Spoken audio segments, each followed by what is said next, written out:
সুপ্রিয় দর্শক, প্রবাসী টিভির আজকের এই আয়োজনে আমাদের সাথে আলোচক হিসেবে আমাদের সাথে জয়েন করেছেন রাবিড এর প্রেসিডেন্ট জনাব আরিফুর রহমান সাহেব। তারপর হচ্ছে শহীদুল ইসলাম সাগর, চেয়ারম্যান বাংলাদেশ ট্যুরিজম এক্সপার্টাস অ্যাসোসিয়েশন। তারপর আছেন শান্তদেব সাহা, এই ঝর্ণা ট্রেড ইন্টারন্যাশনাল RL 1726। শান্তদেব সাহা বর্তমানে রোমানিয়াতে অবস্থান করছেন। শান্তদা, আপনারা দেখতে পাচ্ছেন রোমানিয়াতে উনি অলমোস্ট বাইরে ঠান্ডার মধ্যে আছেন। শান্তদা, আমরা আপনাকে অনুরোধ করব আপনি এই ঠান্ডায় না থেকে একটা নিরাপদ স্থানে চলে আসেন, যেখানে অ্যাটলিস্ট এত ঠান্ডা লাগবে না। হ্যাঁ, একটা জায়গা চয়েস করে নিন প্লিজ। সুপ্রিয় দর্শক, আরিফ ভাই, রাবিড প্রেসিডেন্ট, আজকে যে আমাদের আলোচনার বিষয় সেটি হচ্ছে যে বাংলাদেশে ইউরোপের বিভিন্ন দেশের, যে সকল দেশের ভিসা অফিস বা কনসুলেট অফিস অথবা ভিএফএস অফিস নেই, যে সকল দেশের জন্য আমাদেরকে পার্শ্ববর্তী দেশ ইন্ডিয়াতে অথবা নেপালে অথবা অন্য দেশে যেতে হয়, সে সকল দেশের ভিএফএস, কনসুলেট অফিস অথবা এম্বাসি পর্যায়ক্রমে আমাদের দেশে স্থাপনের জন্য যে দাবি, যে আন্দোলন আহ, দিন এতদিন চলে আসছিল, সেটার ধারাবাহিকতায় আজকের আমাদের এই আলোচনা অনুষ্ঠান। তো আরিফ ভাই, প্লিজ এই বিষয়ে, আজকের এই আলোচনার বিষয়ে একটু আমাদের দর্শকদের উদ্দেশ্যে বলেন। ধন্যবাদ আমাদের প্রেমিত খন্দকার ভাইকে এবং আমাদের প্রবাসী টিভিকে। চমৎকার একটা গুরুত্বপূর্ণ বিষয় নিয়ে আপনারা সূত্রপাত করেছেন। তো বিষয় হচ্ছে যে রাবিট, এটার মিনিংটা আপনারা বুঝলে অনেক কিছু বোঝা যাবে। রাবিট হচ্ছে recruiting agencies association of Bangladesh for Europe and develop countries. হ্যাঁ।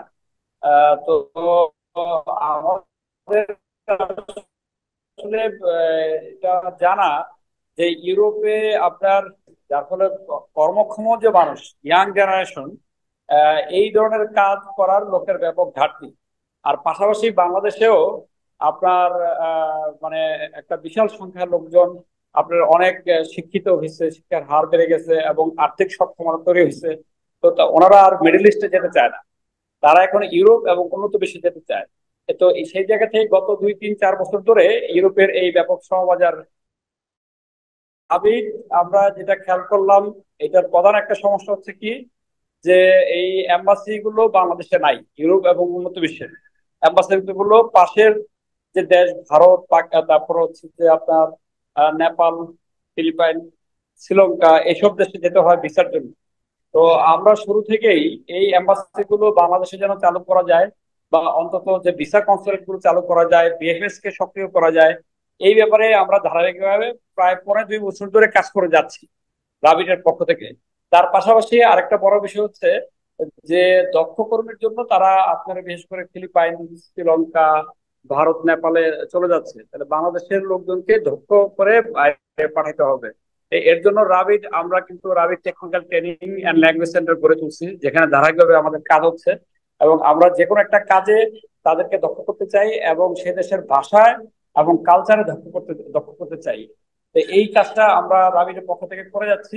আর আমরা ইতিমধ্যে আমাদের যে প্রবাসী কল্যাণ মন্ত্রণালয়ের মাননীয় উপদেষ্টা জনাব আসিফ নজরুল সাহেব, ওনাকে কিন্তু আমরা এই সেক্টর সংস্কারের ব্যাপারে একটা প্রস্তাবনা দিয়েছি, যেখানে এই ইউরোপের বিষয়গুলো নিয়ে আমরা খুব গুরুত্ব সহকারে হাইলাইট করেছি এবং ওনারা আমাদের সাথে খুব আন্তরিক ভাবে সহযোগিতা করার আশ্বাস দিয়েছেন। এরপর আমরা পররাষ্ট্র মন্ত্রণালয়ের যে জনাব তৌহিদ হোসেন, মাননীয় উপদেষ্টা, ওনার সাথেও আমরা সংস্কার প্রস্তাব নিয়ে কথা বলছি এবং এই এম্বাসি গুলো বাংলাদেশে দ্রুত চালু করা অথবা কনসুলেট গুলো চালু করা, বিএফএস এর যে ঘাটতি, তাদের যে বিভিন্ন ধরনের লিমিটেশন, সেই বিষয়গুলো নিয়ে আমরা কথা বলছি। ওনারাও এটা নিয়ে কাজ করে যাচ্ছেন বলছেন। এবং রিসেন্টলি আমরা শুনতে পাচ্ছি যে বেশ কিছু আপনার এম্বাসি এবং কনসুলেট এখন থেকে চালু হয়ে যাচ্ছে। সামনের বছর এটা আপনার অনেকগুলো দেশ চালু হবে। তো এই বিষয়গুলো নিয়ে রাবির ধারাবাহিক কাজ করে যাচ্ছে এবং আমাদের সাথে যারা আছেন এবং বিভিন্ন স্টেক হোল্ডার এই সেক্টরে, সবাইকে যুক্ত করে আমরা একটা ভালো কাজ আমরা দাঁড় করাতে যাচ্ছি এবং বাংলাদেশের অর্থনীতির একটা ব্যাপক পরিবর্তন সম্ভব এই ইউরোপের শ্রমবাজারের বিষয়ে, আমরা যদি ভালো কাজগুলো করতে পারি।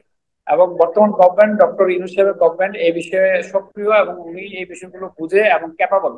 আন্তর্জাতিক কানেক্টিভিটিতে ওনার এই বিষয়গুলোতে ভালো দক্ষতা আছে। তো ধন্যবাদ সবাইকে।